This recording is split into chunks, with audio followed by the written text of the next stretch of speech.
Kegunaan untuk kita bersama. Ya, jadi maksudnya bukan saya seoranglah yang menggunakan. Siapa sahaja yang berikan tazkirah ke pengajian dan sebagainya nanti boleh menggunakan rehat ini bersama. Ya, insya-Allah. Terima kasih, jazakumullah khairan jazak. Jadi kita sambung pada perbahasan kitab kita. Kita sambung pada surat berapa? 28.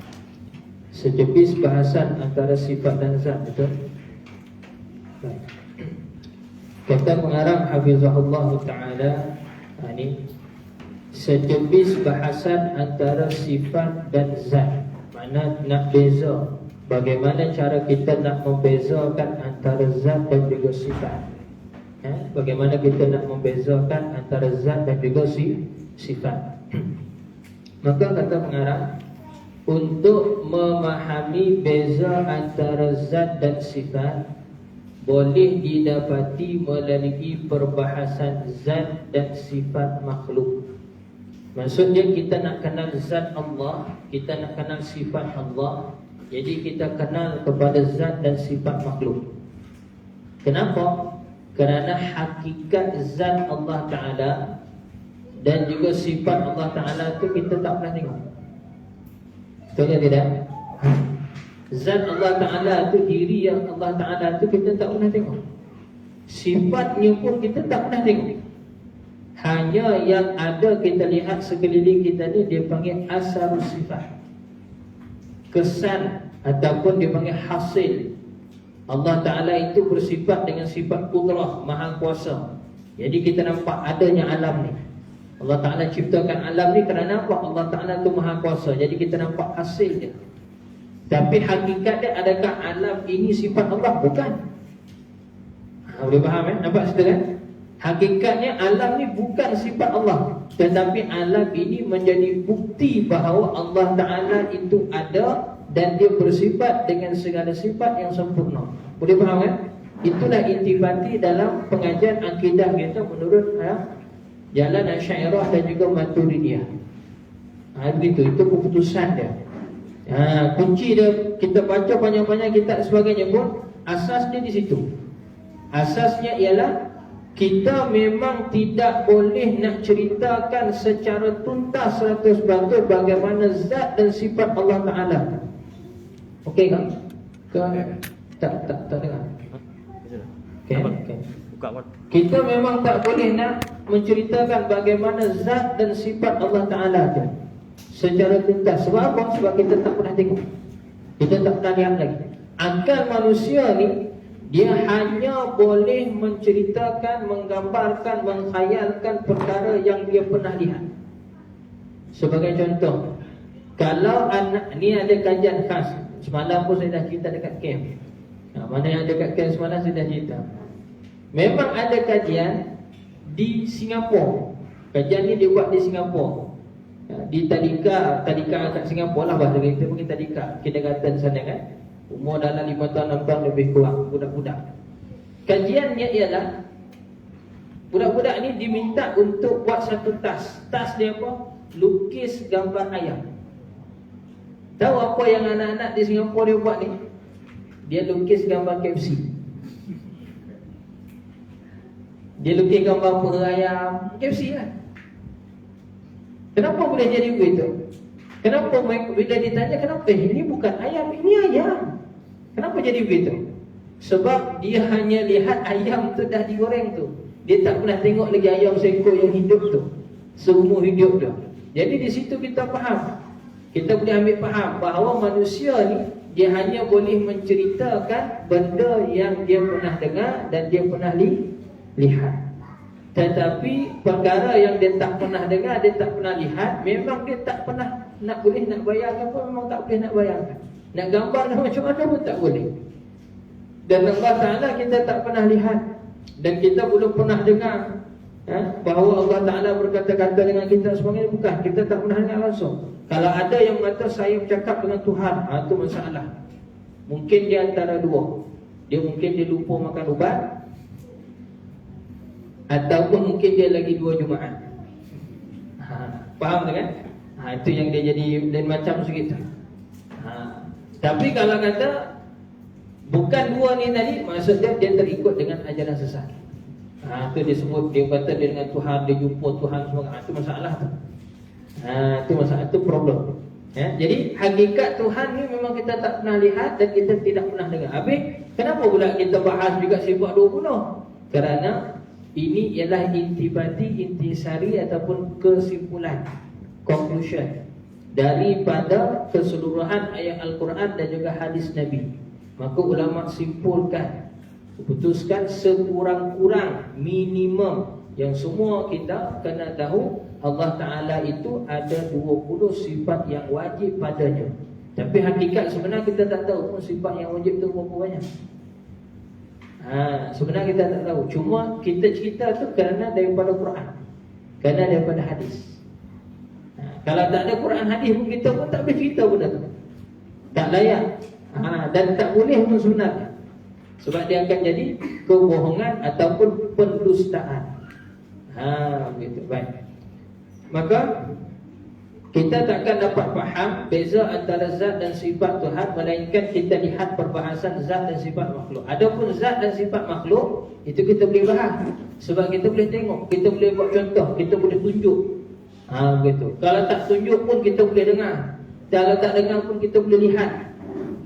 Begitu. Contoh, cahaya kita tak dengar, tapi kita tak boleh tunjuk pun rupa cahaya tu macam mana, tapi boleh nampak.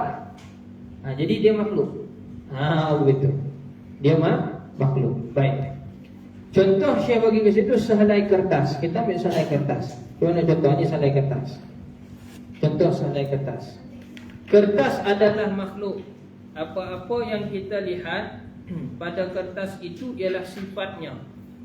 Jadi problem. Tak apa. Betul kan? Apa-apa yang kita lihat pada kertas ni, contoh nampak kertas ni kan? Tuan-tuan semua nampak kertas ni kan? Kertas ni warna apa? Kuning. Jadi kuning tu sifat dia. Diri kertas ni, kertas lah. Inilah ini kertas. Ke tuan-tuan panggil ni penyepak? Ke tuan-tuan panggil ni penumbuk? Bukan kan? Kita bagi nama dia ke kertas. Makruf dah tu. Apa sahaja yang ada pada dia ni, apa sifat dia? Sifat dia warna dia kuning. Bentuk dia apa? Bentuk dia petak. Betul kan tidak? Persegi petak begini. Mana 4 segi? Tak ada 4 segi sama, tapi 4 segi lah. Ini sifat dia tu. Bentuk dia tu ialah sifat dia. Begitu. Baik. Ertinya dengan hanya melihat sahaja pada benda itu, sekali kita lihat berdasarkan sifat yang ada padanya, lantas kita mengatakan ia ni kertas. Sekali kita tengok nampak dah ni kertas. Itu saya tanya tadi, adakah tuan-tuan namakan benda ni punya pak? Bukan. Betul tidak? Kertas. Kertas. Baik. Maka yang dapat kita rasa itulah dikatakan zat bagi kertas. Maknanya yang kita pegang ni, saya pegang ni, ini zat bagi dia, tubuh badan dia ni, diri dia. Nak sebut tubuh badan bolehlah atas dasar perkataan pinjam. Sebenarnya dia lebih tepat tubuh ni yang bernyawa. Kalau bahas kita sebelum ni, kita sebut ada jirim, ada jisim, ada jauhar. Ingat tak sebelum ni kan? Baik, yang ni dia sebut sebagai apa? Jirim. Dia lebih bagus lagi kita sebut sebagai satu jirim, satu objek. Bahasa dia. Tak kisahlah terjemah macam mana pun, yang penting dia tetap makhluk. Buat jisim pun boleh, kalau kita nak sebut jirim pun boleh, kalau kita nak sebut dia ni tubuh dia pun bolehlah, atas dasar pinjam nak senang faham buat contoh. Baik. Maka yang kita dapat rasa, yang tuan-tuan dapat tengok, yang ni ialah dia punya zat dia ni. Zat dia ni zat kertas. Dengan ini adakah dapat kita pisahkan sifat kertas itu daripada zat kuning ni tadi? Sifat dia dapat tak kita pisahkan daripada dia punya ni, diri dia ni? Dapat tak kita nak pisahkan dengan mudah? Tak dapat. Maka sifat dia berdiri atas zat. Tapi istilah sifat pada makhluk ni lebih diistilahkan dengan nama arad. Kan ada istilah disebut dengan arad. Adapun makhluk ni disebut sebagai jisim. Maka arad dia bergantung pada jisim. Kenapa kita istilahkan beza begitu oleh para ulama? Sebab jisim ni dia berubah-ubah. Kita dah sebut sebelum ni, jisim ni dia memenuhi ruang. Dia ambil lapang. Buktinya kalau kata dewan ni kosong, kita nampak lapang. Tapi bila semua masuk perabot, masuk kursi, masuk meja, masuk orang, masuk macam-macam, kita nampak sempit. Itu makna bukti dia makhluk ni memenuhi ruang. Jisim dia tu memenuhi ruang. Dan jisim dia tu pula adanya sifat.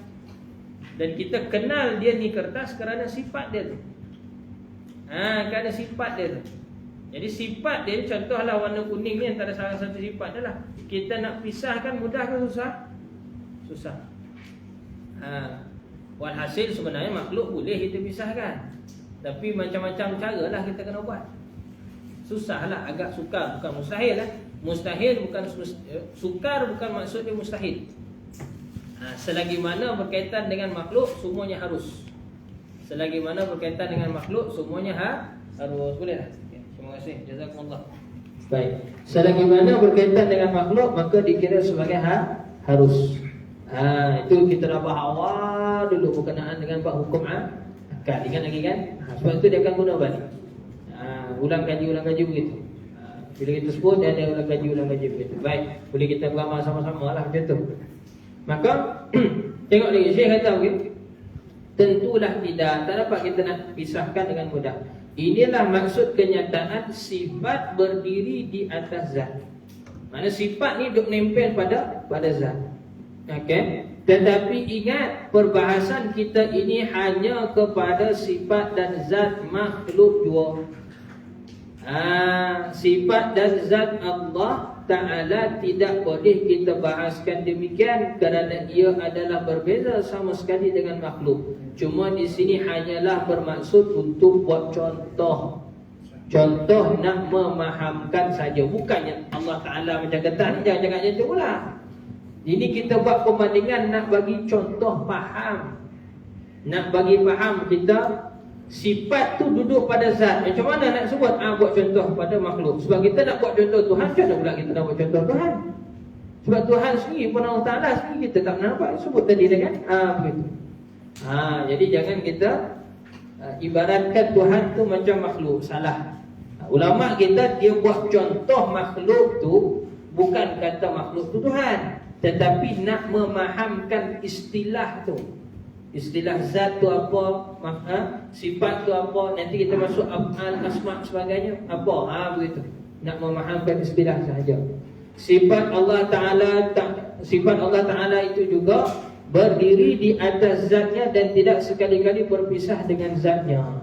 Beza dia, zat Allah Ta'ala, sifat Allah Ta'ala ada sedia kala dan kekal abadi selama-lamanya.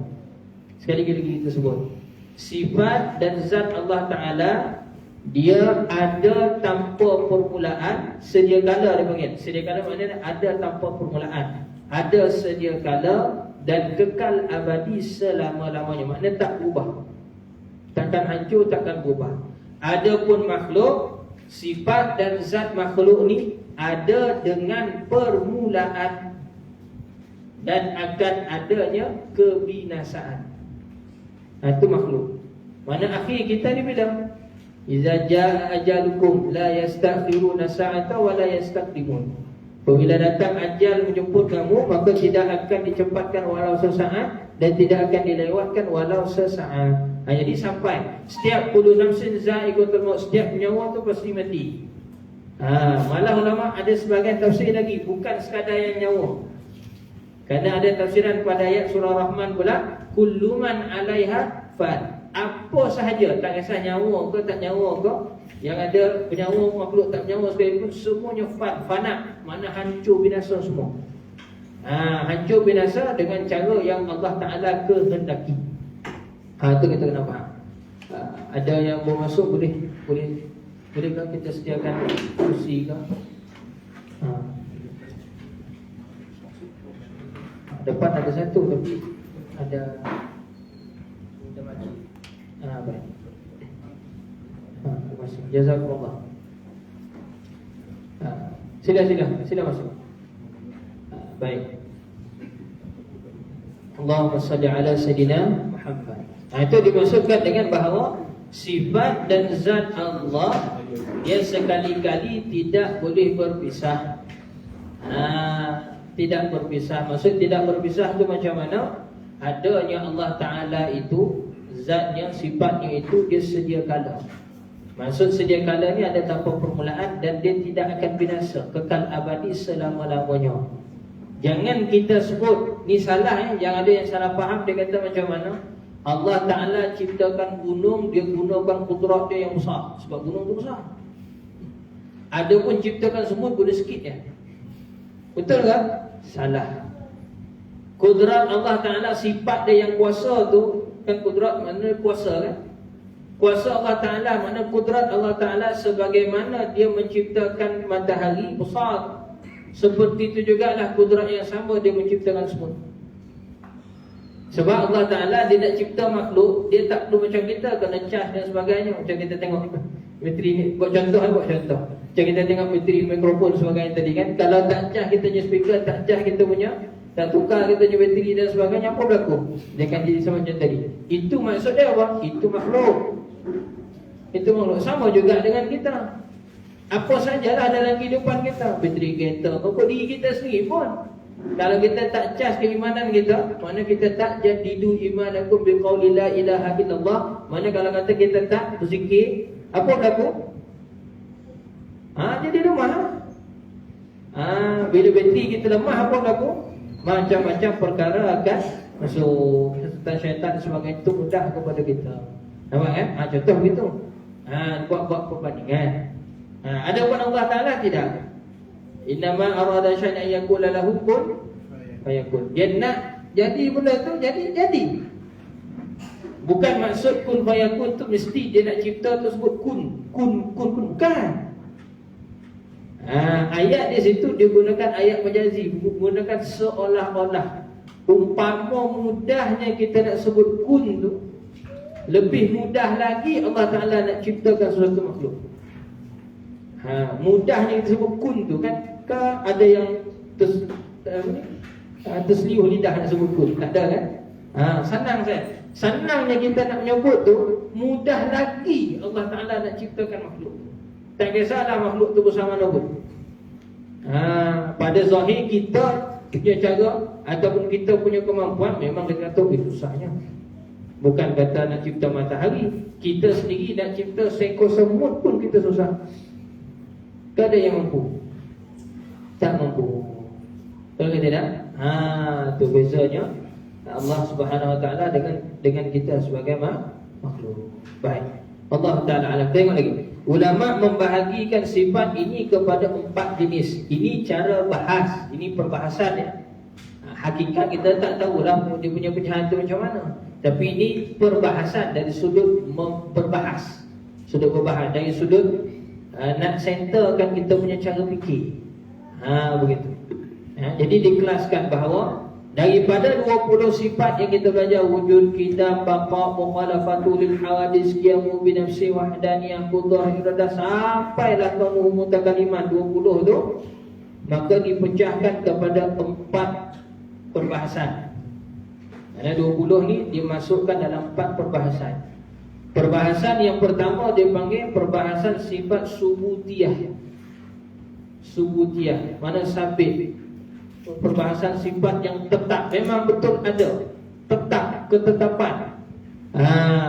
Okay. Kalau nak bahas panjang lagi, kat situ jenis tahqiq sabit subuh pada fikiran.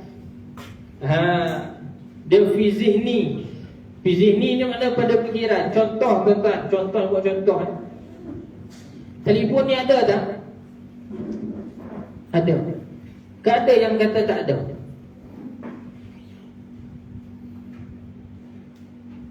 Buat contoh ni, buat contoh. Telefon ni ada tak? Ada. Tahu kata tak? Kan ada yang kata tak ada. Tak ada lah kan? Ada lah. Ada lah ni. Tahu kata tak? Tunjuk kat saya mana ada tu. Sudah. Kan? Ada tu macam mana kata ada tu? Ni lah kan? Tak nak zahirnya nampak. Tapi kalau betul sifat ada tu macam mana kita nak sebut? Dia subutiyah. Dia pada fikiran sungguh dia ada. Tapi nak fi kharij, makna nak ada kau sekokoh tak tahu. Begitu. Ni nampak kan? Okey. Ini disebut sebagai perbahasan sifat nafsiyah. Mana yang termasuk dalam ni? Sifat wujud. Sifat wujud. Nanti ada bahas lagi lah, lebih banyak lagi. Bila masuk perbahasan sifat tu satu-satu, nanti lebih dalam lagi. Yang kedua, adamiyah. Adamiyah, yakni jenis tiada, ataupun istilah dia digunakan sifat salbiyah. Kau ada orang nama salbiyah kan, kebetulan ya? Maksudnya jenis adamiyah ni apa? Sifat Allah Ta'ala yang jenis dia, sifat tu memang takkan ada pada makhluk. Sifat nafi dia panggil, sifat manfiyah, nafi. Maksudnya sifat Allah Ta'ala ni yang mana dia ni memang takkan ada pada makhluk. Seolah-olah pun tak boleh. Seolah-olah kita nak kata macam tak boleh. Apa dia yang termasuk dalam pembahasan ni? Qidam, baqa, mukhalafatu lil hawadis, qiyamu binafsi, wahdaniyah. Ini dia punya kategori dia. Qidam, sedia kala. Adakah makhluk yang sedia kala? Tak ada. Baqa, kekal abadi selama-lamanya. Adakah makhluk yang baqa, kekal abadi selama-lamanya? Tak ada. Baqa. Mukhalafatu lil hawadis, Allah Ta'ala itu berbeza dengan sekalian makhluk. Adakah makhluk yang bersifat macam tu? Tak ada. Wahdaniyah, qiyamu binafsih. Satu lagi, qiyamu binafsih. Qiyamu binafsih ni maksud dia apa? Kalau terjemahan dia berdiri dengan sendiri. Berdiri itu bukan makna dari duduk pergi berdiri, bukan. Diri dengan sendiri ni, qiyamu binafsih itu maksud dia apa? Pada sifat Tuhan ni, pada sifat Allah Ta'ala ni, dia tu ada, mana Allah Ta'ala tu wujud tanpa diadakan, mana dia bukan dicipta, sendiri dia. Itu qiyamu binafsih. Dan dia nak buat sesuatu, Allah Ta'ala buat sesuatu, menciptakan, menghancurkan, mematikan, menghidupkan, kata salah, beri azab, beri syurga, pahala sebagainya. Dia tidak perlu kepada perintah dan juga arahan dan pembantu. Itu makna qiyamu binafsih. Kita makhluk, kita bukan qiyamu binafsih, kita qiyamu bighairi. Contoh saya nak cakap malam ni, kalau tak ada mic dan speaker, agak macam mana? Boleh dengar, tapi balik kejap lagi kan, saya pun suara rock kan. Begitu. Betul? Contoh. Dan tuan-tuan pada malam ni, tuan-tuan puan nak sampai pada malam ni, sampai ke sini, ada nenek kereta, macam-macam jenis bantuan, betul tak? Yang ada pada diri kita ni pun banyak bantuan dah ni. Nak menutup aurat kita, kita tak boleh tutup sendiri, melainkan dengan adanya kain, adanya baju. Baju tu, kain tu pula dia tak boleh nak bersambung sendiri, melainkan dengan bantuan benang. Benang tu pula tak boleh nak sambung sendiri, tak boleh nak berjalin sendiri, melainkan dengan bantuan jarum. Jarum tu pula tak boleh nak masuk tusuk sendiri, melainkan bantuan kita. Kita pula perlukan dia, dia perlukan kita. Nampak tak? Itu maksud dia apa tu? Qiyamuhu bi ghairihi. Buat sesuatu dengan bantuan. Ada pun Allah Ta'ala, dia tak perlu bantuan. Itu panggil qiyamu binafsih. Jadi sifat qiyamu binafsih ni tak ada pada makhluk. Itu panggil adamiyah ni. Salbiyah, nafiyah, mana memang takkan ada pada makhluk. Syibih-syibih pun seolah-olah pun tidak ada. Seolah-olah pun tak boleh. Memang tak ada betul. Hakikat pun betul-betul tak ada. Itu maksud tak ada tu. Baik. Qiyamu binafsih guna wahdaniyah. Wahdaniyah ni makna Allah Ta'ala tu tunggal. Makna tidak berbilang-bilang. Kita ni makhluk berbilang-bilang, betul? Berbilang bangsa, suku, kaum, ada jantina, ada berbagai. Kita boleh kira 1, 2, 3, 4, 5 sebagainya lah. Sampai nombor, ada tak akhir pada nombor? Ada.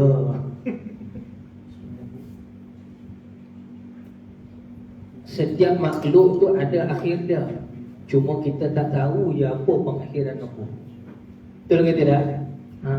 Sebab semakin kita tambah dia punya nombor itu, semakin ada lagi, semakin ada lagi, semakin ada lagi. Betul ke tidak? Semakin kita wujudkan. Dulu orang Malaysia ni paling banyak pun dia tahu unit juta. Sekarang ni trilion biasa. Semenjak 2 ni lah. Ni lepas ni, semenjak 2 lepas ni, bunyi-bunyi lah tu.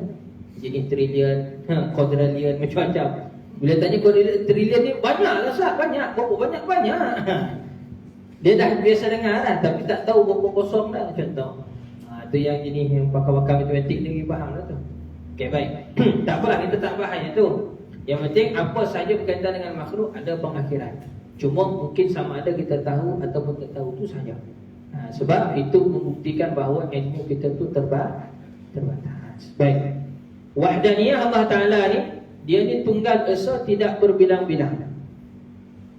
Macam mana nak kata wahdaniyah ni? Allah Ta'ala itu zatnya dia, zat Allah Ta'ala bukannya terbentuk daripada gabungan-gabungan anggota.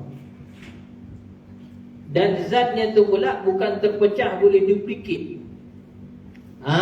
Tidak. Tu dia panggil nafi kam muttasil fi zat dan juga kam munfasil fi zat. Nanti kita bahas lagi lah lebih dalam. Itu istilah tu. Tapi nak senang contoh dia begitu. Sahabat kan? Begitu. Itu kam munfasil, kam muttasil fi zat. Iaitu dia bukannya zat Allah Ta'ala itu terdiri, kata jadi satu zat Allah Ta'ala itu terdiri daripada sambungan anggota. Bukan. Kita makhluk ya. Makhluk nak jadi sebuah kereta, sambung kompartmen ni macam-macam dekat, aksesori macam-macam baru jadi satu kereta. Sama kita pun nak jadinya satu batang tubuh kita ni, sambung anggota tu, baik anggota kecil, anggota besar semua. Allah Ta'ala sambung-sambungkan, ni jadi kita ni.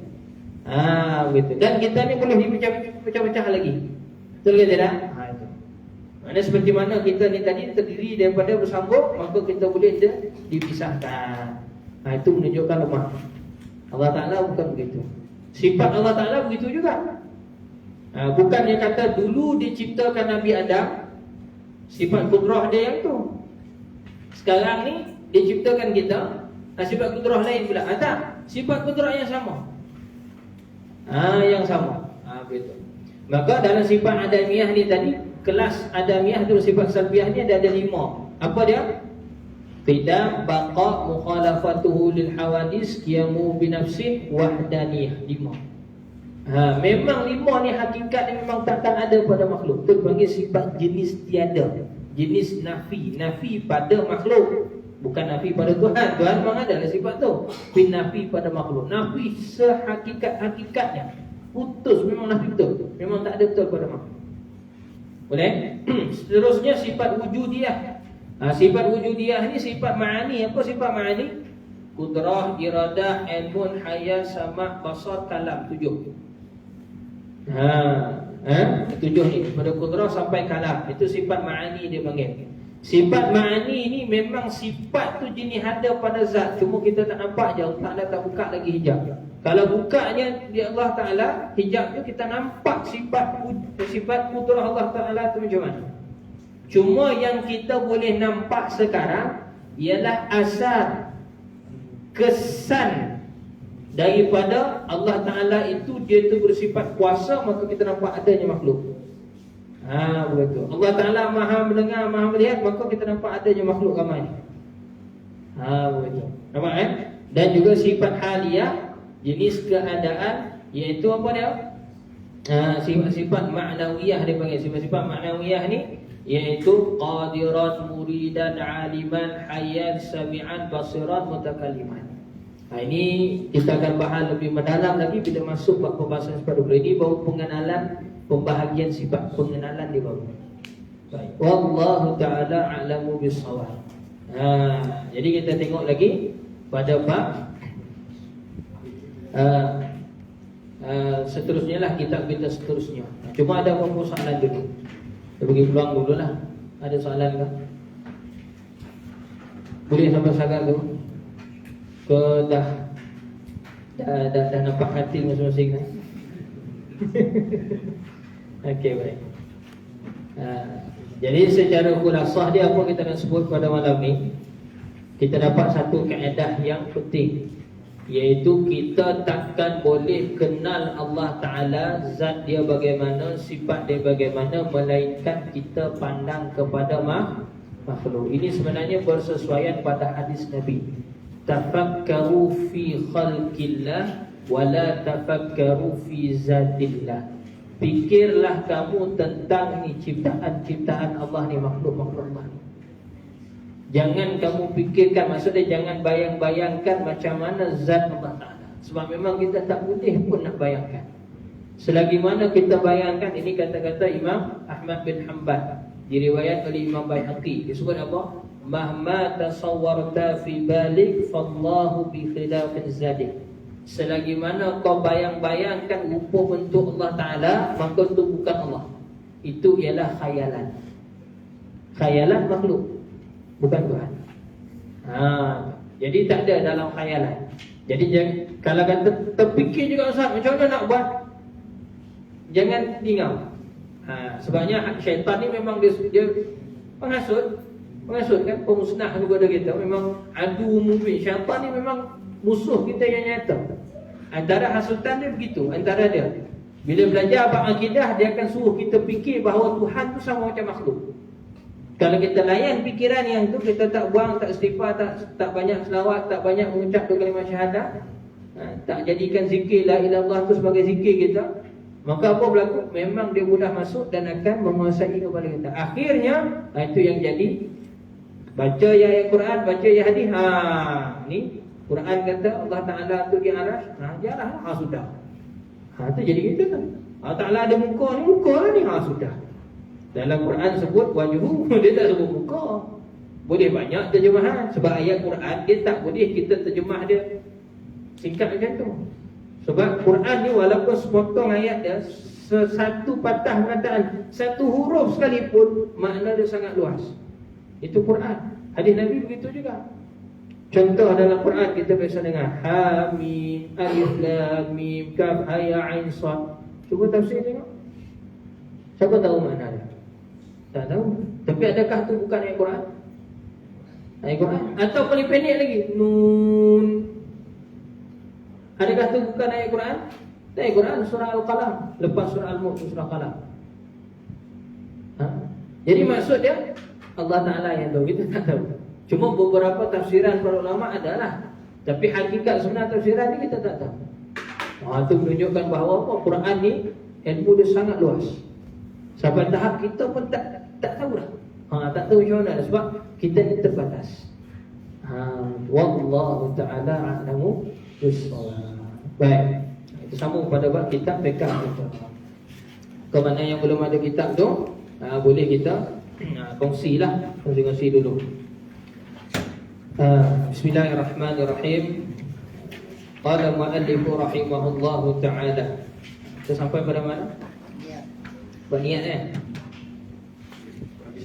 habis dah bab niat. Bilangan bab niat. Maka kita nak bahas pada bab air pada malam ni, hukum bab air. Ni syok juga ni.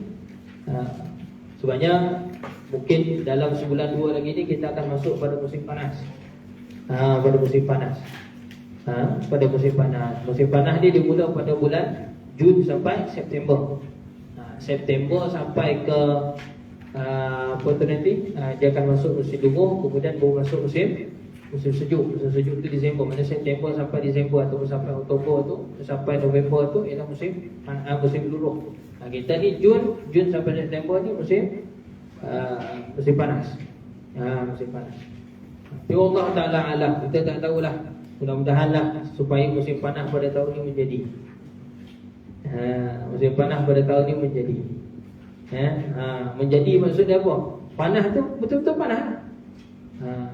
Jadi kita kena tahu hukum hakam dia, bagaimana kita nak menghadapi perkara tersebut. Baik, antara salah satu kita tengok ni dalam bab kita lah.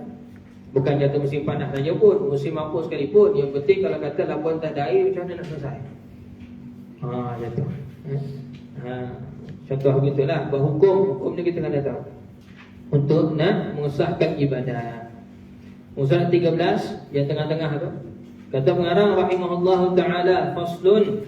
Ini satu pasal pada membicarakan air pada nisbah sikit dan juga banyak. Macam mana kita nak tahu air itu sikit, air itu banyak? Macam mana kita nak kira? Dalam mazhab kita Syafi'i dia detail. Dia ada nisbah dia. Tapi kalau mazhab lain, contoh mazhab Hanafi, dia berdasarkan urus tempat. Itu yang kita bahas akan datang lah. Urus tempat. Mana urus tempat faham? Kalau macam ni banyak. Kalau ni sikit. Begitu. Tengok pada kajian. Tengok pada pandangan mata. Begitu. Itu pada mazhab mereka lah. Mazhab kita Syafi'i dah. Mazhab kita Syafi'i dia ukur berapa banyak air tu, berapa liter. Dia pakai ukuran. Ukuran dia disebut sebagai 2 qalah. Nanti kita faham. Kita baca dulu. Qala musannifu rahimahullahu ta'ala wa nafa'ana bi'ulumihi fid dharaini amin ya rabbal alamin. Kata pengarang, al-ma'u qalilun wa katsirun. Fal qalilu ma dunal qullataini wal katsiru qullatani fa aksar. Al-qalilu yatanajjasu biwuqu'in najasati fihi wa illam yataghayyar. Itu syarat. Mana yang faham bahasa Arab tu boleh kurungan situ, tu syaratnya. Wal ma'ul katsiru la yatanajjasu illa iza taghayyara ta'muhu aw launuhu aw rihuhu. Itu pun syaratnya. Tak apalah, tak faham kita baca dia punya terjemahan. Mana yang tak faham lah, tak jadi masalah, jangan risau. Terjemahan ada itu boleh baca. Baik. Bermula air pada nisbah sikit atau banyak. Macam mana nak tahu air itu sikit ataupun banyak? Maka dalam mazhab kita Syafi'i, dia buat, dia punya sepadan dia ialah kiraan 2 qalah. Berapa banyak 2 qalah, kejap lagi kita syarah. Air yang sedikit, air itu dikira sedikit bila? Apabila kurang dari 2 qalah. Air yang banyak pula adalah yang lebih dari 2 qalah. Mana ngam-ngam 2 qalah dan lebih, itu banyak. Bawah dari 2 qalah, itu dia panggil sikit. Berapa banyak 2 qalah ni? Kalau kiraan sekarang senang dia, pakai liter ke? 216 liter. Itu 2 qalah. Ataupun langsam kita ambil lebih kurang 200 lah. Genap 200. Ataupun boleh juga ambil 220. Boleh genap lebih tak apa. Genap kurang bahaya, genap lebih. Katalah kita ambil 220 liter. Ini nisbah ulama. Sebab dulu-dulu air ni dia bukannya pakai unit liter. Dulu punya kiraan dia sukat guna unit, apa tahu? Kati. Mana ya, orang lama-lama dia tahu. Kati, gantang beras. Gantang beras, gandum, garam. Itu pun tengok juga. Dia guna unit kati. Ada pun juga, ada beberapa tempat air ni disukat ikut bekas. Ikut bekas, berapa tong gram, berapa tin, tu berapa galen. Tu kan. Jadi ikut bekas. Bekas tu, besarnya bekas tu. Dia kira begitu. Tu dulu punya kiraan. Tapi sekarang ni telah diselaraskan guna liter ataupun mililiter. Dan begitu. Jadi bila nak ubah begitu tu, dia adalah perbezaan. Dia ada perbezaan. Ada sikit perbezaan. Sebelah kita kira 216, 220. Tapi kalau pergi ke negara Arab sana, 2 liter ni bawah daripada 200 liter. Ada 2 qalah ni bawah daripada 200 liter. Liter kan mililiter? Liter. Mililiter banyak ni kan? 2 liter. 200 liter. 200 liter. Contoh kalau nak tengok, malam ni pun mungkin boleh nampak tu rasanya. Dekat arah jalan ke tanah Muslimin sebelah sana tu kan, ada satu tong tu. Tong tu kalau tak salah saya milik Tuan Hanifah tu, tapi dia wakafkan situ. Untuk tak ada air hujan dan sebagainya kan. Kalau kata tak ada air boleh duduk situ tu. Tong tu dia boleh muat 400 liter. Jadi setengah daripada tu ialah 2 qalah. Bawah daripada tu maka itu kurang daripada 2 qalah. Kalau kita ada sebaldi air, itu kurang daripada 2 qalah.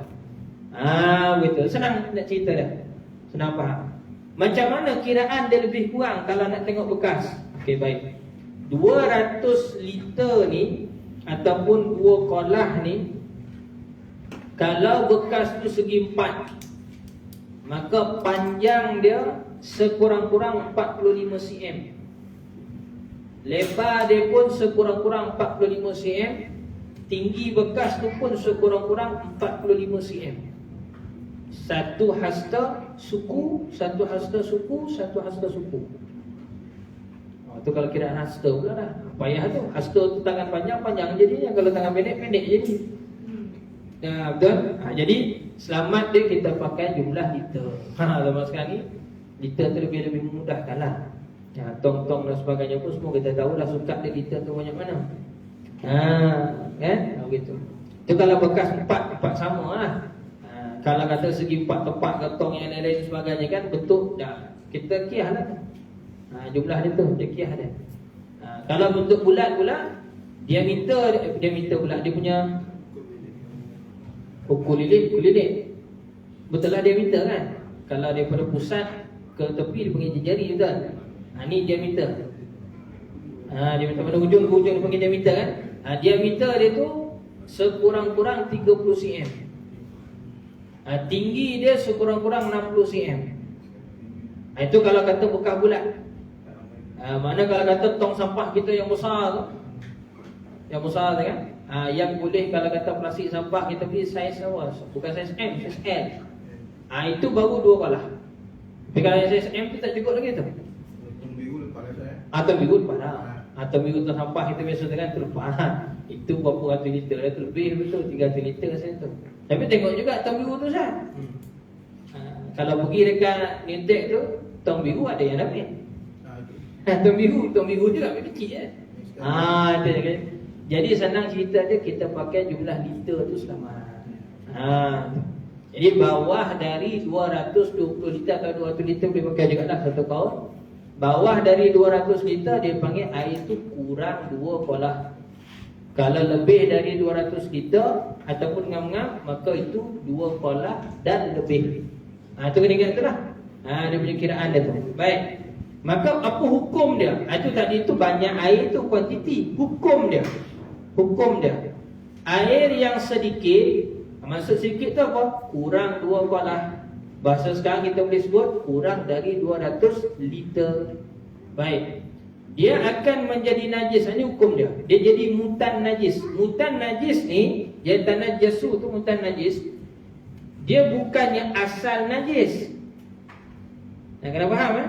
Dia ada beza air najis dengan air mutan najis. Apa beza air najis dengan air mutan najis? Air najis memang asal dia najis. Contoh air kambing, air kecil. Itu memang najis. Najis dalam bentuk air. Darah itu najis. Darah itu najis dalam bentuk cecair. Itu dipanggil air najis. Air mazi, air wadi, air mani. Air mani suci. Itu masalah kita Jami. Air mani suci. Itu bahas sebelum ni. Air mani suci. Beza kat situ. Kita bahas lagi lah lebih panjang mana yang terlepas itu bahas akan datang. Baik. Maka itu ialah najis dalam bentuk air. Jadi kita sebut tu air najis. Adapun air mutan najis, asal air itu bersih, mutlak. Mana mutlak ni kosong. Mana kosong, tak ada apa-apa campuran. Kosong lah, bersih. Timpa pada dia ataupun jatuh ke dalamnya najis. Makna dia air yang bernajis. Kan beza. Ataupun boleh juga kita sebut air yang terkena najis, atau air yang tercampur najis. Air bercampur najis. Asal dia bersih tapi tercampur. Maka kalau air tu bawah dari 2 kolah, mana air tu sedikit, bawah dari 200 liter tadi, kalau jatuh, apabila jatuh najis ke dalamnya sekalipun tidak berubah, maka dia tetap jadi mutan najis. Tidak berubah apa? Tidak berubah bau, tidak berubah warna, tidak berubah rasa. Air cecak tu najis tak? Air cecak najis. Kita ada air 1 bandi. Takdir Allah Ta'ala, cecak tu berak masuk ke dalam tu. Pada zahir kita nampak ubah tak warna air. Sebab kata air cecak putih tadi kecil je, penajis kan? Ubah tak warna air? Tak berubah. Ubah tak rasa air? Tak ambil rasa. Ubah tak? Tak berubah. Warna berubah tak? Tak berubah. Betul ke tidak? Bau dia berubah tak? Lagilah tak berubah. Bau air biasa je. Bau air kosong biasa je. Tapi kerana kan air tu kurang 2 kolah, kurang 2 kolah, sebab 1 bandi kecil tu je, belum cukup. Tak sampai pun 200 liter. Betul ke tidak? Jatuh ke dalamnya najis walaupun sedikit. Nak kata sedikit tu macam mana? Walau tak berubah sifat sekalipun, tetap air itu jadi mutan najis. Sebab tu mana yang simpan air di rumah, ya biasalah labuan kita ni keadaan tak ada air selalu kan. yang simpan tong-tong di rumah dan sebagainya tu, kalau tong tu kecil, mana bawah dari 2 kolah, pastikan tutup supaya tak masuk najis. Tu. Jadi kalau kata kita faham hukum, kita tahu hukum fiqh, selesai tak masalah. Selesai. Bila nak guna kita buka habis, kita tutup balik. Begitu. Tong air dan sebagainya di rumah yang bawah dari 2 kolah. Begitu. Ataupun mungkin tongnya besar tapi air dia sikit. Air yang ada dalam tu sikit. Sama juga, dia bukan kira pada tong, dia kira pada air yang ada dalam tong tu. Boleh faham eh? Tong memang besar, boleh muat berapa liter, 8,000 liter contoh. Besar tu. Tak mesti minta contoh kan. Tapi air dia ada 1 liter buah. Contoh. Sikit kan. Jatuh dalam tu najis, tek burung contoh. Apa berlaku? Mutan najis lah. Memang tu buat mereka. Air yang banyak pula, kita tengok air banyak. Air yang banyak pula tidaklah menjadi air yang bernajis. Maksudnya tidak jadi mutan najis. Apabila jatuh ke dalamnya najis tu, apabila jatuh najis ke dalamnya, melainkan telah berubah salah satu sifatnya. Apa sifat tu? Rasa, warna, bau. Berubah salah satu. Dengan maksud apa tu? Air tu banyak, najis pun banyak. Sebab tu berubah bau, berubah rasa, berubah warna. Maka jadilah dia air mutan najis. Contoh, kita ada air 1 kolam renang yang Olimpik tu. Kan? Jatuh dekat dalam tu 1 lori dah water, apa berlaku? Ini buat contoh. Tapi mustahil ke benda tu berlaku? Tak kau kena pula pemandu tu, hari tu dia weng kan, pung dia tuju dalam tu. Contoh dengan lori-lori dah water yang ada taik tu, bau dia sedut tadi, masuk kat dalam tu. Contoh. Maka apa berlaku kepada air dalam kolam ni tadi? Memang banyak. 1 kolam lebih besar tu kan, berapa liter kat dalam tu air. Tapi disebabkan najis yang masuk tu pun banyak, maka berubah bau, berubah rasa, berubah warna. Itu salah satu dari 3 ni. Maka apa berlaku pada air itu tadi? Mutan najis. Mutan najis ni, air itu kita tak boleh buat bersuci.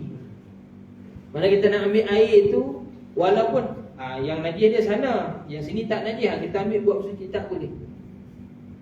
Melainkan kalau air yang mengalir. Ni tambahan sikit situ. Contoh dia sungai, contoh dia parit, yang air dia mengalir, air hidup. Air hidup contoh, sungai. Di sebelah hulu tu tadi mati seekor babi. Boleh cakap direct boleh kan? Kau nak pakai istilah khinzir kan? Macam suci pula. Babi mati kat dalam tu jadi bangkai. Dekat mana hulu sungai? Buat sikit dekat. Contoh contohlah ni aliran sungai, tak pandai kat ni, nak lukis. Contoh. Mati kan kat sini. Ni hulu ni hulu ni hilir. Air tu dia mengalir tu, air mengalir. Air mengalir sini. Jadi mati kat sini babi. Air ni mengalir. Babi ni sangkut kat batu contoh. Sangkut situ kan. Kita boleh guna tak air yang dihilir ni? Boleh kata tak? Boleh. Dengan syarat air yang dihilir ni tak ada kesan-kesan daripada babi itu tadi. Baru kita boleh makan. Ataupun mungkin sungai itu besar. Sungai itu besar lah, kita ambil contoh untuk besar kan. Besar. Uburlah sungai apa? Sungai Rajang, Sungai Pahang, Sungai Kuantan, Sungai Kelantan contoh kan. Sungai Padang besar contoh kan. Pangang bubur lah mana mungkin nampak tangan kan. Mati dia dekat sini. Sangkut pampai situ kan. Babi ke apa, bangkai buaya ke, bubuh lah pun bangkai boleh najis. Betul tak? Kita nak guna air yang di sungai ni, boleh tak? Boleh. Sebelah mana? Sebelah sini boleh. Ni boleh. Yang penting tak ada kesan daripada. Sebab apa? Air tu ngalir, air tu hidup. Yang saya bahas tadi, walaupun 1 kolam Olimpik, tapi air tu bertakuk. Akan beza. Itu kena bezakan dia punya kaedah, ataupun dia panggil keadaan air tu, keadaan bekas air tu kita kena bezakan. beza antara yang mengalir dengan yang bertakuk. Kita bahas kat sini ni yang Syekh sebut ni ialah yang bertakuk. Bertakuk. Sebab tu dia bahas dua qolah tu. Qolah tu mana bekas. Bekas dia tu. Boleh faham yang bertakuk. Ada pun mengalir tak jadi masalah. Contoh gigi. Ambil ni istilah masalah gigi pula. Sebab ada juga kajian orang tanya. Masalah gigi. Perigi ni Ustaz, perigi hidup. Macam ada satu tempat saya pernah mengajar dekat Tampin. Dekat daerah saya sinilah, dekat Tampin. Ada satu surau tu. Surau Taman Indah nama dia. Nama Taman Indah tapi taman awal Tampin. Jalan pun dah ambil. Memang taman awal dulu. Surau dia tu, belakang surau tu ada perigi dia hidup. Masih hidup lagi. Awal-awal saya sampai tu semua buka habis. Saya beritahu kepada jantan kuasa bersihkan. Sebabnya surau ni dulu ramai Tok Syekh pernah solat di sini. Dilakukan azan sebagainya. Dan perigi tu pun orang kampung gali ramai-ramai jadi wakaf. Jadi rugi kalau kata kita biarkan dia semak je tu. Minggu depan tu saya datang bersih lah. Alhamdulillah. Sampai sekarang dia masih guna. Nak wudu ada dua option. Dekat baik pun boleh. Nak pergi, nak rasa air dia terus tu pun boleh pergi ke situ. Pernah berlaku kes mati dekat dalam tu beberapa ekor ayam. Kat dalam perigi tu mati.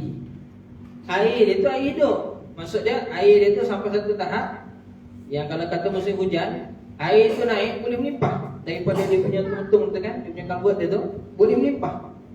Kalau musim hujan, kalau musim panas dia akan kena. Tapi masih ada, air tu masih hidup. Maksud dia kalau kata kita gali ke, kita buang paip ke apa ke, sedut dia akan naik balik. Sedut dia naik balik. Maksud dia ada sumber mata air daripada bawah. Itu dikira sebagai hukum air sungai. Sekiranya berlakunya bangkai dan sebagainya jatuh kat dalam tu, apa kita kena buat? Buang bangkai itu dan kesan-kesan bangkai yang ada. Darah dan apa sebagainya tu buang. Sehinggalah air tu tadi jadi warna jernih balik. Maka bila dah ada jernih balik, kita boleh pakai. Sebab perigi hidup. Bukan perigi yang dibuat gali untuk nak simpan air. Itu perigi buta. Tu beza. Beza dia tu. Dia faham kan? Jadi yang air yang hidup ni tadi dia dikira sebagai ma'ul jarayat. Kalau dalam kitab disebut air yang mengalir. Air mengalir. Mana ada punca dia, ada hujung dia. Ada mengalir sentiasa berganti. Yang tu dia hukum dia lain daripada yang kita sebut ni tadi. Faham kan? Yang kita sebut ni ialah bekas air yang kita takung. Bola tangki apa sebagainya yang kita simpan. Walaupun tangki itu besar kalau Olimpik sekalipun, kalau kena Olimpik sekalipun, kita kena tahu hukum dia bagaimana. Wallahu ta'ala a'lamu bis-shawab. Ada masalah. Alam kita laju-laju sikitlah. Sebab memandangkan ramai yang ada anak-anak kecil kan.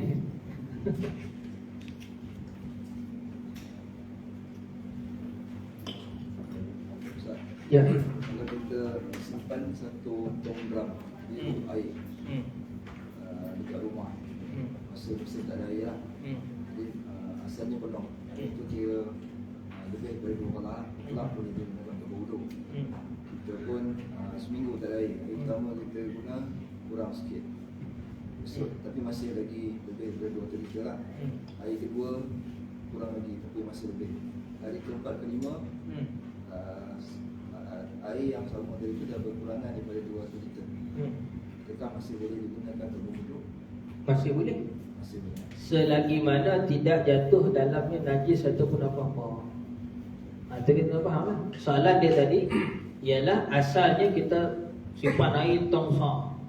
Tong biru ke tong besar lagi betul lah. Yang mungkin 500 liter sampai 600 liter, 700 liter. Banyak kan? Kena pula tak ada air berminggu-minggu. Maka kita pakai habis sikit. Betul kita dah. Akhirnya air itu tinggal sikit. Mana bawah daripada 200 liter, bawah daripada 2 kolah. Air itu masih kita boleh pakai tak untuk mandi wajib, wuduk sebagainya? Boleh. Selagi mana dia mutlak. Tapi kena ingat, bila air itu bawah daripada 2 kolah, maka dia pakai hukum air sedikit ni tadi. Dia bukan berubah. Walau tak berubah sekalipun, tapi jatuh ke dalam dia najis, maka dia jadi mutan najis. Sebab dia dah jadi nisbah dia sedikit. Itu kita nak kena berhati-hati tu. Berubah sifat kolah kepada kurang daripada 2 kolah. Kalau kurang berubah keadaan, kuantiti air. Kuantiti air itu sudah berubah kuantiti dia daripada asal lebih 2 kolah, dia dah jadi kurang dari 2 kolah. Maka bila taghayyurul hukum bi taghayyuril ahwal wal afrad, mana berubahnya hukum apabila berubahnya keadaan. Asal tadi banyak, tapi sekarang dah jadi sikit, jadi hukum boleh berubah. Hukum dia tu boleh berubah. Jadi kalau dah jadi sedikit tu kena lebih berhati-hati. Tu maksudnya situ tu. Jadi bila kita dah faham hukum, senang. Ada yang Ya. yang kalau kita simpan air lama kan, di bawah itu macam apa? Lumut tu. Lumut kan? Ada orang Itu bukan algae. Itulah. Itu kalau bahasa Kan kalau dalam Melayu kita buat kan, selalunya kalau kesehatan orang rekomen suruh letak garam, satu sudu garam untuk elakkan benda tu. Betul. Itu bukan najis. Okey, baik. Begini. Kaedah dia. Terima kasih tuan. Soalan sangat bagus. Apa sahaja yang kalau asal memang dalam air. Contoh dia lumut. Contoh dia kalau bahasa kita lama dia panggil kiambak. Contoh dia selut lumpur. Dia memang dalam air. Kalau kerana kan memang perkara tu memang asal dalam air dan dia mengubah warna air ke warna baru, sifat sebagainya lah, sifat yang 3 tadi rasa tu mengubah, maka air tu tetap mutlak. Itu kaedah dia. Sebab apa? Dia benda yang ubah sifat dia tu memang asal dalam air. Yang kita sebut ni tadi benda luar. Benda baru. Benda baru masuk ke dalam dia, maka tu berubah hukum. Berubah hukum. Tapi kalau kata memang asal dalam air, selut, lumpur, kiambang, lumut, tak salah apa, yang memang dalam air. Maksud dia kalau tak ada air, dia pun tak ada. Itu maksud dia tu. Itu maksud benda yang memang asal dalam air. Lumut tu tadi kan yang hijau-hijau bawah, kalau kata air lama kita simpan kan ada hijau-hijau dia tu kan. Tu. Kalau air tu tak ada, benda hijau tak ada tak? Tak ada. Itu maksud dia memang asal dalam air. Allah Ta'ala ciptakan makhluk tu, lumut tu memang duduk dalam air. Begitu. Jadi kalau berubah warna air tu kerana kalau lumut, seledak atau sebagainya yang ada kat dalam tu kan, maka air tu tetap mutlak. Boleh faham tu kaedahnya. Yang kita bahas ni jika benda luar, benda asing. Dan satu kalau nak kena faham satu, tadi kita bahas benda najis masuk dalam air. Kalau benda suci, contoh garam suci tak?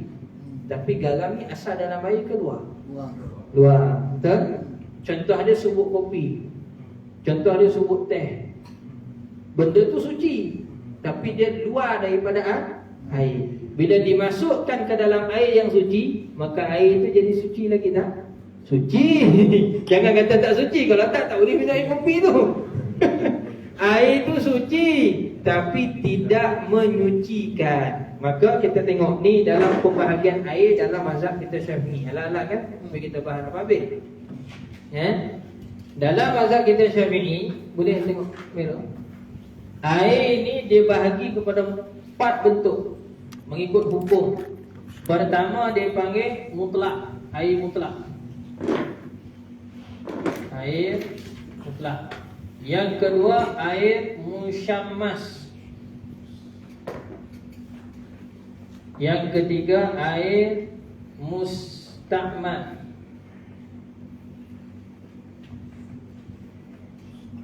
Boleh aja macam tu, boleh juga pakai espresso itu pun boleh juga. Yang ketiga boleh nama dia air mutanajis. Yang kita dah bahas tadi 2 ni, mutlak, mutanajis. Betul ke tidak? Ada 2 lagi kita belum bahas. Baik. Apa dimaksudkan dengan air musyammas? Air musyammas ni jadi kita buat dia punya ni buat rajah di sini.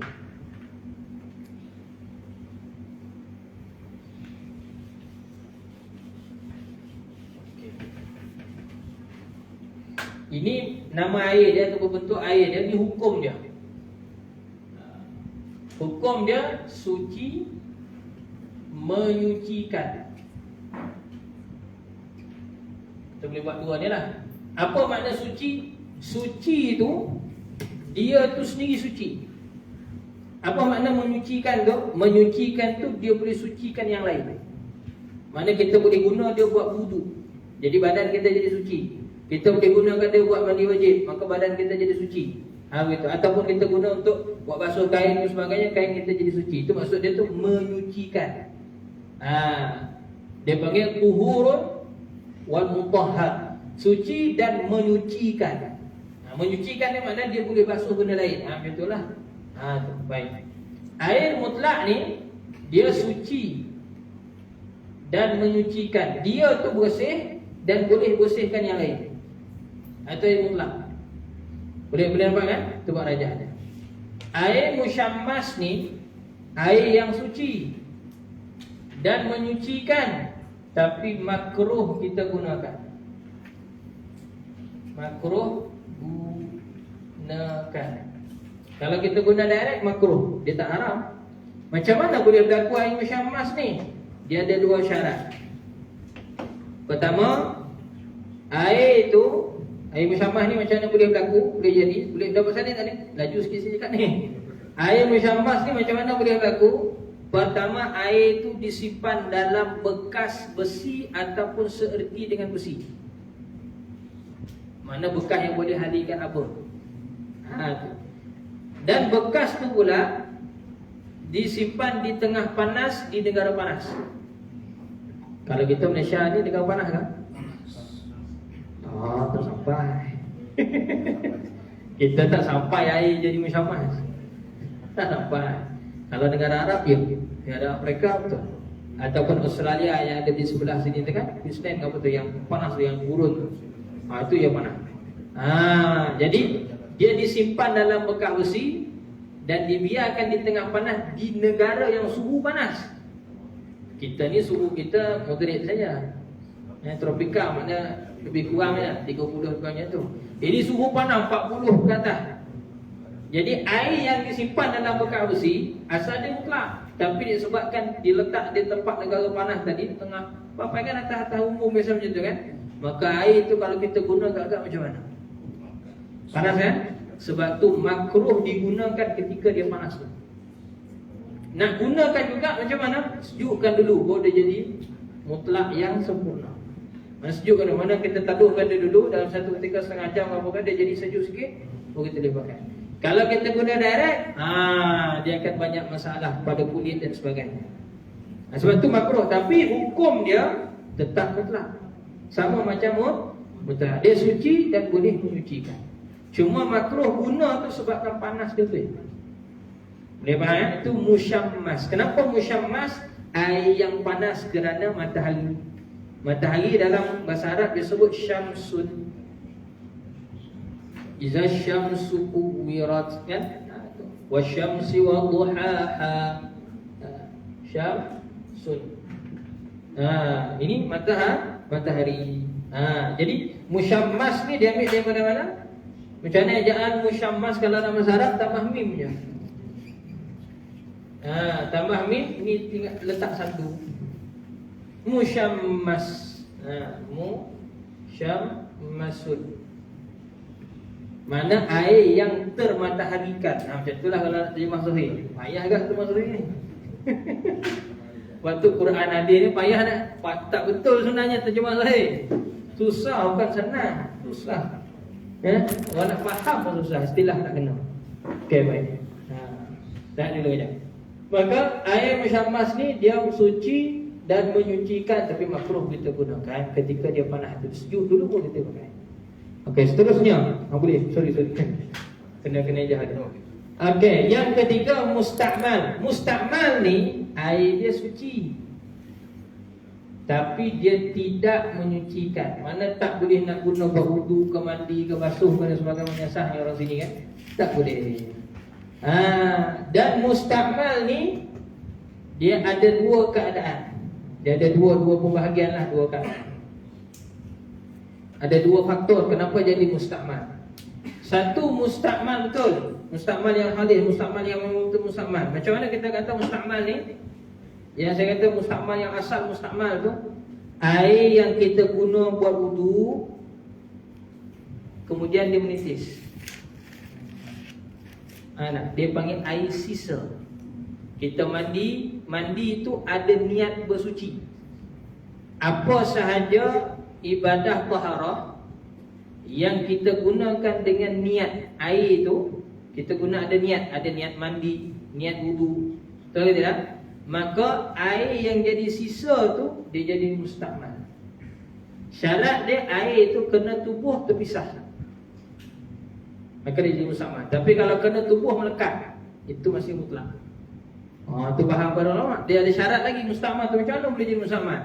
Dia ialah sisa. Dia pertama digunakan air itu asalnya mutlak, tapi digunakan dengan niat bersuci. Itu first. Boleh tu lah. Macam mana boleh jadi mustakmal ni? Syarat dia jadi mustakmal pertama, air itu memang asal mutlak, tapi digunakan dengan niat bersuci. Sama ada suci wajib ke suci sunat ke, tapi ada niat digunakan tu untuk bersuci, untuk mandi, untuk berwudu sebagainya lah. Baik. Yang kedua, air itu terpisah daripada anggota yang dibasuh. Mana kena pada badan kemudian dia terpisah. Ada lagi syarat, berapa lagi syarat yang lain, tapi ini yang senang kita jelas nak nampak. Mustakmal. Itu asal mustakmal. Dengan maksud, kalaulah kita tadah air mustakmal ni, kan kita berwudu kan? Wudu, kita buka daripada paip, kita ambil, kita basuh, kita tadah pakai badi. Air mustakmal yang kita tadah tu kita nampak macam sama je keluar daripada air paip tu. Tidak? Tapi adakah boleh kita guna balik untuk kita nak wudu kali kedua air yang kita tadah tadi? Tak boleh. Melainkan kalau air mustakmal itu dikumpul semula 2 qalah dan lebih, maka dia jadi mutlak balik. Tu hikmahnya, hebatnya rahmatnya Allah Ta'ala. Itu air mustakmal. Tapi kalau di bawah 2 qalah, mana satu badi tadi je kan yang kita tadah kan, maka dia tetap mustakmal. Mustakmal ni bukan makna kita buang terus. Dia suci, tapi dia tidak boleh menyucikan. Habis macam mana nak guna juga? Siram ke pokok. Macam mana nak guna juga? Flush tandas. Bukan yang flush diri kita, tapi flush tandas. Flush diri kita tak salah setinjak tu. Flush tandas. Mana buang najis ke apa yang ada kat tu, cuci tandas apa sebagainya, dia masih ada manfaat. Ada juga yang disebut dengan hukum mustakmal. Mana hukum mustakmal macam mana? Dia suci tapi tidak menyucikan. Apa dia ni? Yang dihukum dengan mustakmal. Tadi tu memang mustakmal betul. Ini dihukum mustakmal apabila asalnya air mutlak tapi masuk ke dalamnya benda yang suci. Contoh kita masuk sebut kopi dalam ni. Jadi dia jadi air mutlak lagi ke dia jadi air kopi? Air kopi. Jadi bila dia air kopi, maka berhukum dengan hukum mustakmal. Dia tu suci, kita boleh minum. Tapi kita pakai air kopi buat wuduk boleh. Tu maksud dia tu. Jelas nampak kan? Jadi kalau garam tu macam mana Ustaz? Sebab itu kan terbaik. Kesihatan untuk edis ke. Ya. Ada garam. Baik. Nak tanya, garam ni memang asal dalam air ke luar? Jadi dia istilah benda luar. Bila benda luar, dia akan jadi mustakmal lah. Kalau air itu tadi bawah daripada 2 qalah. Kalau kata lebih dari 2 qalah, tapi garam dia pun lebih banyak lagi daripada 2 qalah, tetap juga dia jadi mustakmal. Mana dia pakai nisbah lah. Buat nisbah. Seolah-olah kan garam tu walau tambah dalam air dia tetap putih macam tu juga kan. Baik. Seolah-olah kalau garam tu kita letak warna. Kalau masuk dekat dalam air itu tadi, air mutlak, contoh-contoh kita ada satu tok, seolah-olah garam tu warna dia merah. Itu buat contohlah, buat bayang. Kalau kata kita letak dekat dalam air itu, berubah tak warna? Berubah warna, walaupun air itu lebih 2 qalah, tapi berubah warna, mana berubah sifat kan? Maka air itu jadi mustakmal. Dia bukan mutanajis, mustakmal, sebab yang masuk tu benda suci. Tu kena ingat, beza yang masuk tu benda suci ke benda najis. Tapi kalau masuk benda najis dia jadi mutanajis. Apa hukum mutanajis ni? Hukum dia ialah dia tak suci dan tidak boleh menyucikan. Tapi air mutanajis ni boleh jadi mutlak, boleh tak? Kalau banyak Kalau banyak. Jadi tadilah mungkin hukum air sungai itu apabila mengalir hukum air. Baik. Pernah tengok tak sistem kumbahan? Kan? Sistem kumbahan ni rawatan kumbahan tu dia biasanya ada beberapa kolam. Tujuan apa kolam tu? Menapis. Untuk nak mendapkan najis tu. Tapi lah bahasa kita kan. Jadi dia bila kita kumpulkan air yang fresh turun daripada yang di flush daripada tak dari tandas yang common contoh tu kan. Kan dia akan masuk dekat dalam satu kolam first, kolam yang pertama. Kolam pertama tu masya-Allah tabarakallah. Ya. Macam-macam yang ada dalam tu. Jadi dia akan ada mendapan pertama. Anda akan turun mendap pertama tu dan ada air tu terlebih dan dia akan mengalir masuk ke kolam nombor 2. Bila masuk kolam nombor 2 dia mendap lagi tu dia biar dalam satu jangka masa. Ada lagi lah dia putar macam-macam lah dia punya cara dia kan. Ada dia punya spinner dia kan. Okey, maka lepas tu dia akan mendap lagi. Masuk pula kolam ketiga. Air tu dah berubah ada jenis sikit. Daripada yang warna tak macam-macam tadi tu tebu hitam lah. Contoh kan. Masuk kolam kedua, kolam ketiga dia makin jenis. Akhir sekali sampailah beberapa kolam dia akan keluar putih balik. Dan bila dia keluar putih balik semula tu kerana kan kolam tu lebih daripada 2 kolam, maka dia boleh jadi mutlak balik. Sebab tu disebut air mutan najis. Air yang asal mutlak tercampur najis. Macam mana nak jadikan dia mutlak balik? Pisahkan najis tu. Pisahkan najis tu daripada air. Tapi syarat dia sendiri terpisah. Allah Ta'ala lah yang buat. Maksud dia naturally biar takung dia sampai dia mendak gitu. Yang atas tu tak ambil. Macam tu. Itu dia jadi mutlak semula. Kalau serangga, adakah kadang-kadang serangga yang macam di masjid tu? Yang kalau naujan yang naujan dalam ramai lampu tu. Kalau itu dia mati, dia terjatuh dalam adakah itu dikira bangkai dia serangga tu? Baik. Serangga tidak dikira bangkai. Azan kita Syafi'i, serangga tidak dikira bangkai. Jadi bangkainya haiwan. Walaupun serangga tu ni haiwan Ustaz tidak. Dia disebut serangga. Serangga dia tidak menjadi bangkai. Maka bila dia bukan jadi bangkai, maka itu kekalah mutlak walaupun sikit. Sebab dia bukan bangkai. Terjawab kan? Alhamdulillah.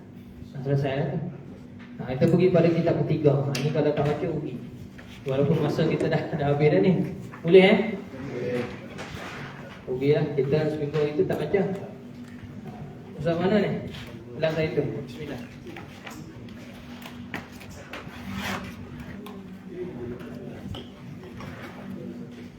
Minggu sebelum tu lagi. Minggu lepas tak kita tak baca. Lah itu Ustaz mana?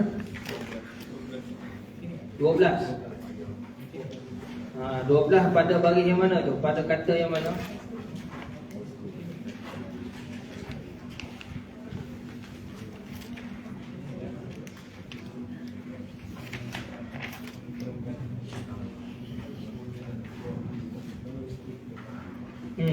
Dan ketahui olehmu tu.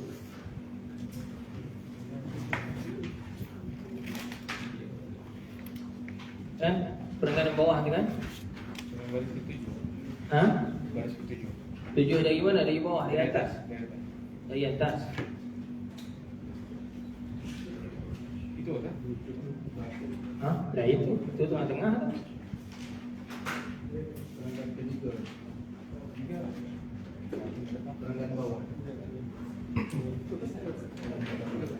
Yang saya tanda sini muka surat 12. Muka surat 12. Perenggan yang bawah tu. Baris yang 9. 9 dari bawah.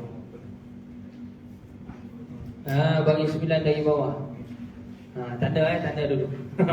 Nanti tanda balik. Tanda buat tarikh. Sedang. Kata pengarang rahimahullah ta'ala, ini Syekh Qadir Mandili sebut dalam kitab Nawar Bagi Hati ni.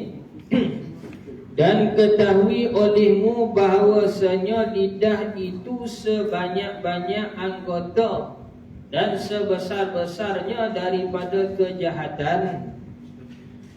Saya nak sebut apa sini? Dia nak beritahu pada kita, suruh beringat bahawa lidah ni puncanya berlaku sebanyak-banyak kejahatan, keburukan, kemaksiatan ataupun kerosakan berpunca daripada lidah. Maka lazimkan olehmu akan memeliharanya dan tiada menolong akan dikau atas sejahtera daripada kebinasaannya, melainkan mengasingkan diri daripada manusia. Ini Syekh ajar pada kita. Maka disebabkan lidah ni punca boleh berlakunya banyak kerosakan, banyak kehancuran atas muka bumi. Kan kerana lidah badan bina, kerana mulut badan binasa, kerana mulut santan binasa. Itu petah orang Melayu lah. Baik. Maka dengan sebab tu kena jaga lidah. Pelihara betul. Jaga betul-betul. Dan macam mana cara nak jaga dia? Syekh beritahu, tidak ada yang boleh menolong kita selamat daripada kena fitnah lidah ni tadi, makna fitnah percakapan ni, melainkan pertamanya kita asing diri. Uzlah, asing diri. Mana kurang cakap dengan orang. Maka selamat lah. Kalau makin banyak kita cakap, makin masalah. Kadang-kadang yang kita tak cakap pun, zaman kita sekarang, kita tak cakap pun kita dituduh cakap. Ini kan pula kalau kita cakap lagi kena apa? Tak cakap pun kena, cakap lagi kena. Kan? Itu lagi bahaya zaman kita sekarang. Sebab ada teknologi daripada orang putih. Ni teknologi editing ni. Geng kita dia tahu lah tu. Kalau video kita tu dia rakam, dia boleh cut. Suara tu dia boleh ambil, dia boleh duplicate, letak dekat dalam yang lain pula. Kita tak cakap pun tu, tapi suara tu keluar. Contoh. Saya sebelum ni orang rakam. Saya sebelum ni orang rakam.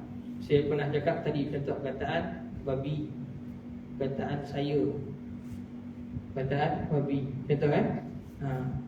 Asal tadi saya tu lain ayat dia, babi tu lain ayat dia. Dipotong-potong, digabungkan, diambil main mulut, lalah jadi apa? Saya babi. Adakah saya cakap macam tu? Tak. Nampak tak tu?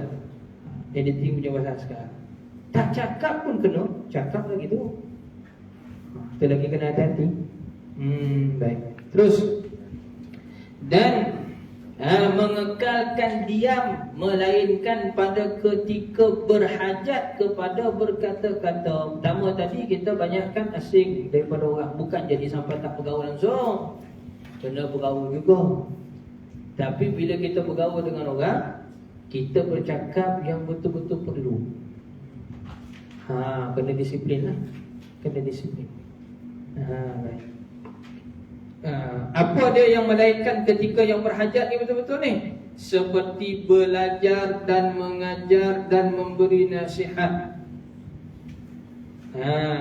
Belajar, mengajar dan memberi nasihat. Maka itu keadaan yang berhajat untuk kita cakap.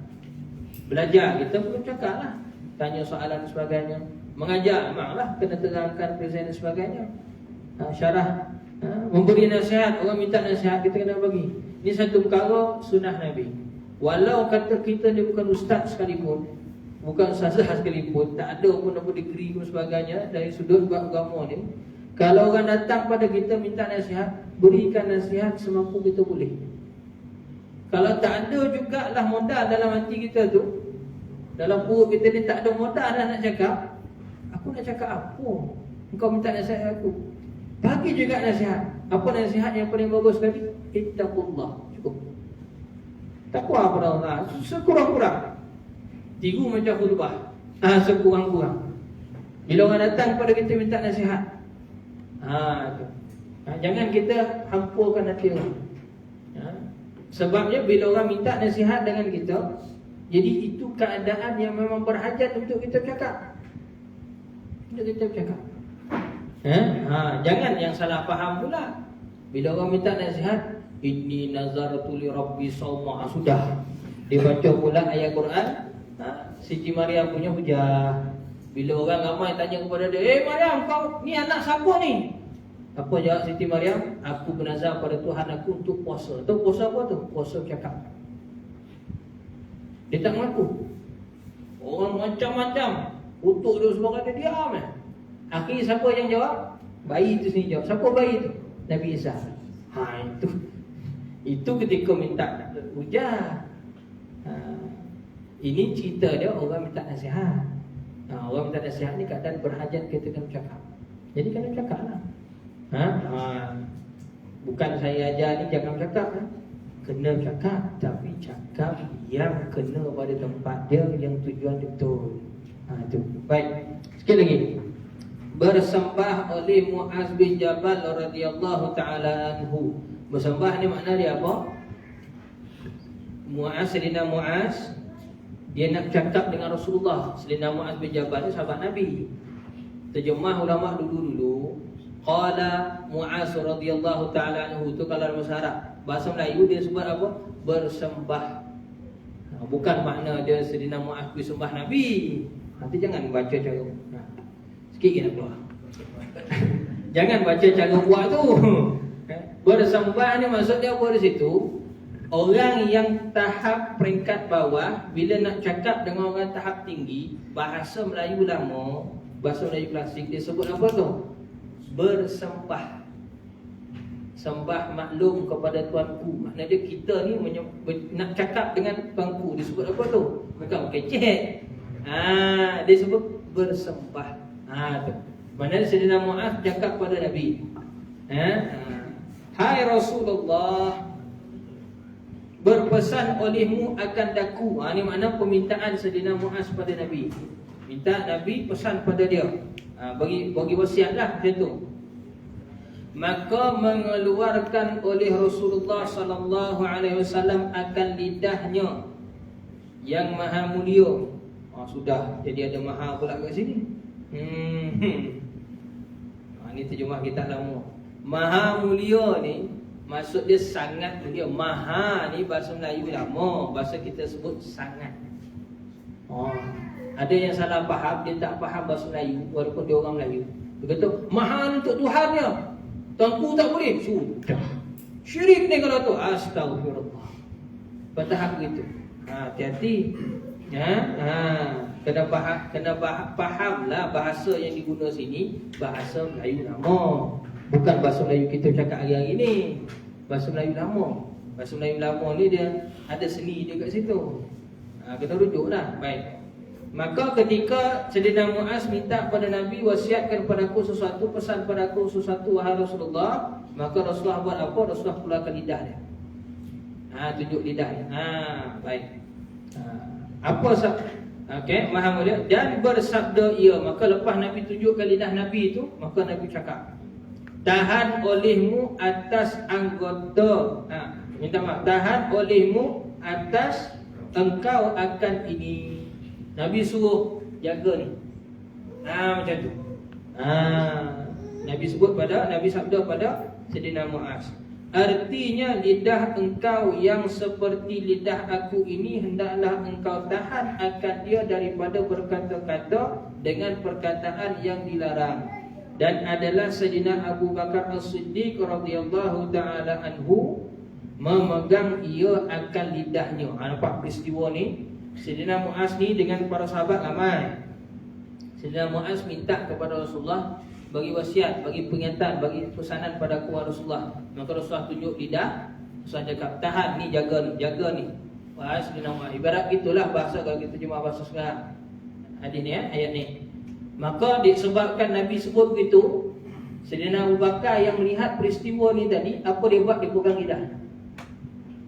Dia pegang lidah dia. Dan berkata ia, inilah yang mendatangkan akan daku pada segala tempat kebinasaan.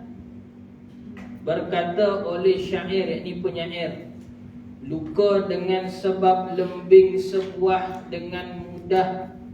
Minta maaf. Luka dengan sebab lembing sembuh dengan mudah, tetapi tiada sembuh yang dilukakan lidah. Subhanallah. Ini syair. Subhanallah. Baik. Maka Sayyidina Abu Bakar disebut apa? Dia bukan disebut. Bila dia dengar, dia nampak Sayyidina Muaz minta kepada Rasulullah, sallallahu alaihi wasallam wasiat, maka Rasulullah bagi wasiat berkenaan dengan lidah tadi. Maka Sayyidina Abu Bakar dia menyaksikan peristiwa tu, apa dia buat? Dia pegang lidah dia seolah-olah isyarat kena tahap tu. Dan kata Sayyidina Abu Bakar, inilah lidah inilah yang mendatangkan kepada aku segala kebinasaan. Itu kata-kata Sayyidina Abu Bakar. Ya, baik. Maka yang last tadi berkata syair. Syair ini puisi lah. Luka dengan sebab lembing, sembuh dengan mudah. Luka sebab lembing nampak kan, tetapi tiada sembuh yang dilukakan dengan lidah. Sakit. Sakit. Itu yang ada. Tak Melayu kita sebut apa? Telajak perahu boleh diundur, telajak kata badan binasa. Wallahu ta'ala a'lamu bissawab. Jagalah sungguh-sungguh. Zaman sekarang ni zaman fitnah. Yang tak kita cakap pun orang boleh edit, boleh kata cakap. Ini kan pula yang betul kita cakap. Lagilah orang buat fitnah macam-macam.